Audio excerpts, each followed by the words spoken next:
তুমি আজ আসবে আমার বিশ্বাসই হয়নি চুমকি। নিজামের ফ্যামিলিতে যা ঘটেছে এরপরে তোমার সঙ্গে দেখা করা আমার কি সাজে? ওই সিচুয়েশনটা কি এখন ওই ফ্যামিলিতে চলতেছে? হ্যাঁ, এটুকু তোমার মাথায় ঢোকে না? প্রথমেই তোমার কাছ থেকে আমি ক্ষমা চেয়ে নিচ্ছি চুমকি।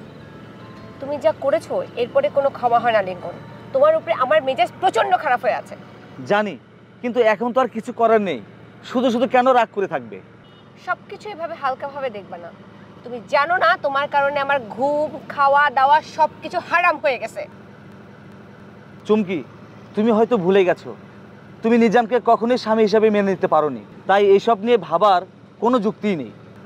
তুমি যা করেছো এতে করে আমার আর তোমার যে মিলনের পথ সেটা অনেক জটিল করে ফেলেছো।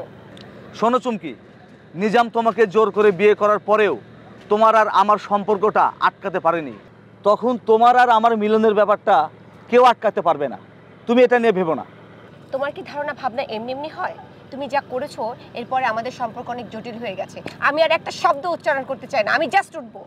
মাত্রই তো এলে, আর একটু বসো না। তুমি কি বুঝতে পারছো না?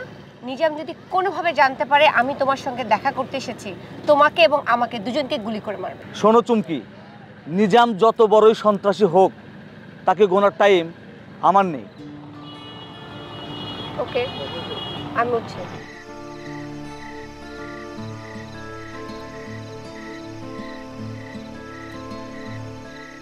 এই থাম।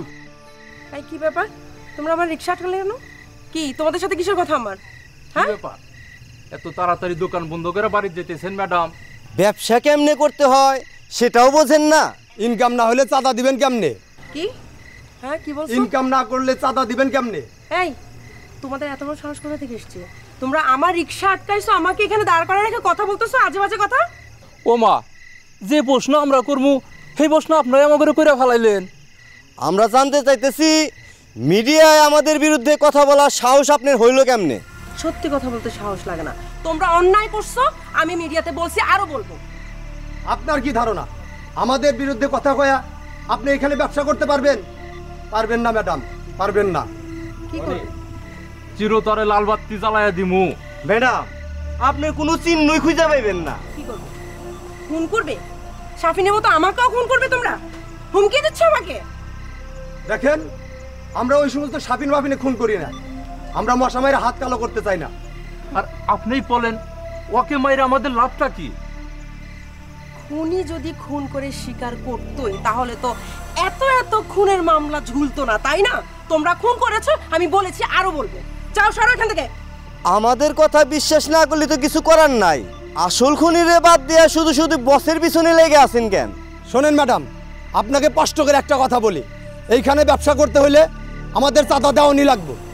কন্ডিশন একটু খারাপ, তাই জোর করতেছি না। বাস হয়েছে, মাস্তানি শেষ। মাস্তানি শেষ হয়েছে তোমাদের। সরো, রাস্তা থেকে সরো।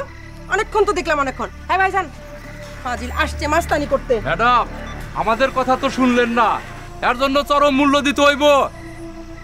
এই আয়।